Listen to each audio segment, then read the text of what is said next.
Hi, preschool friends. Welcome back to another episode of Mr. Beam Reads.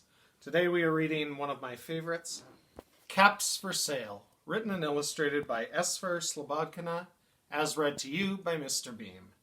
This is about a peddler, who is someone who sells things, some monkeys, and their monkey business. Let's find out.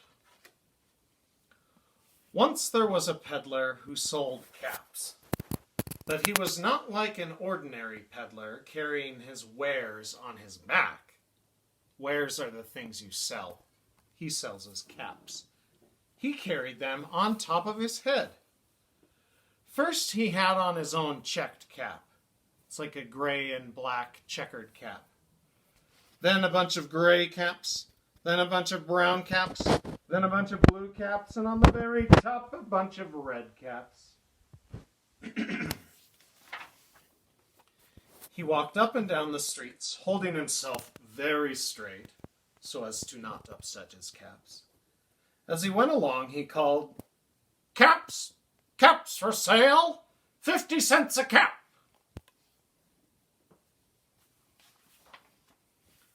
One morning, he couldn't sell any caps. He walked up and down the street, calling, "Caps!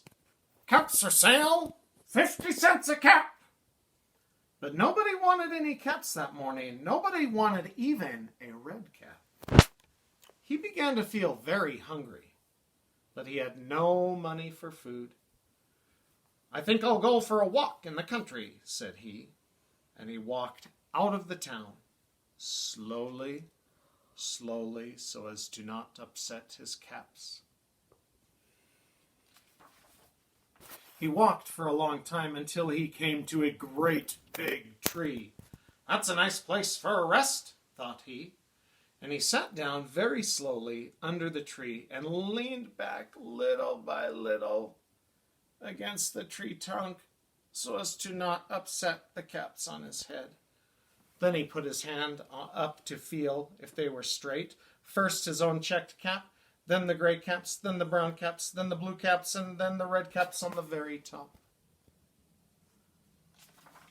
They were all there, so he went to sleep for a very long time as the sun moved across the sky.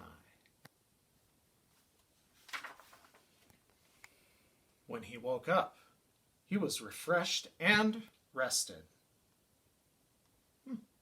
Something's different, though. What do you see that's different? Is he missing anything?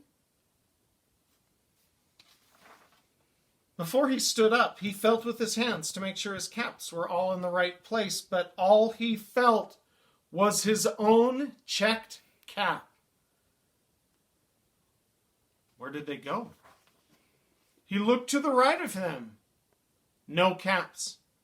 He looked to the left of him. No caps. He looked in back of him. No caps. And he looked behind the tree. No caps. Then he looked up into the tree.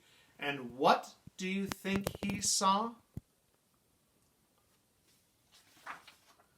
On every branch sat a monkey, and on every monkey was a gray, brown, blue, or red cap.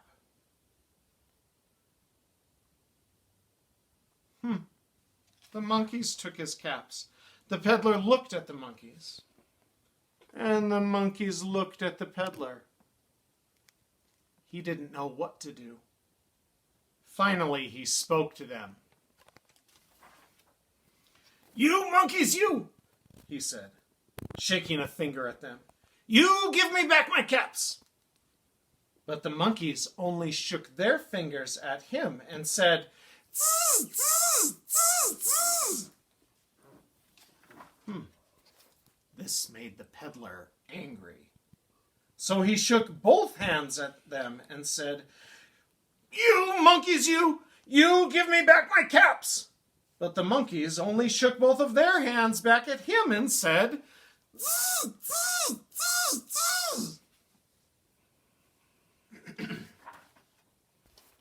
Now he felt quite angry. he stamped his foot and said, "You monkeys, you! You give me back my caps!" But the monkeys only stamped their feet back at him and said, "Zzz, zzz, zzz, zzz." Oh boy. By this time the peddler was really very, very angry. He stamped both his feet and shouted, "You monkeys, you! You must give me back my caps!" But the monkeys only stamped both their feet back at him and said, "Zzz, zzz, zzz, zzz." They have a good game of copying going on. At last, the peddler became so angry that he pulled off his own checked cap and threw it to the ground and began to walk away. Well, when he shook one hand at the monkeys, what did they do? When he shook two hands at the monkeys, what did they do? When he stamped one foot, what did they do? And when he stamped 2 feet, what did the monkeys do? So when he threw his hat on the ground, what do you think the monkeys will do? That's right. Each monkey pulled off his cap, and all the gray caps and the brown caps and the blue caps and the red caps came flying down out of the tree.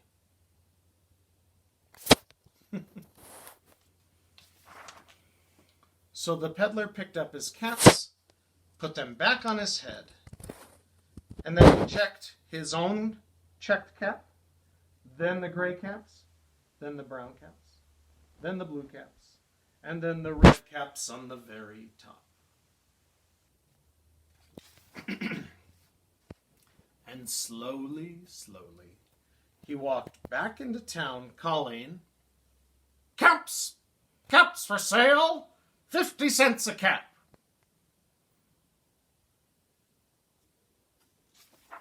The end. As read to you by Mr. Beam. Thanks for watching.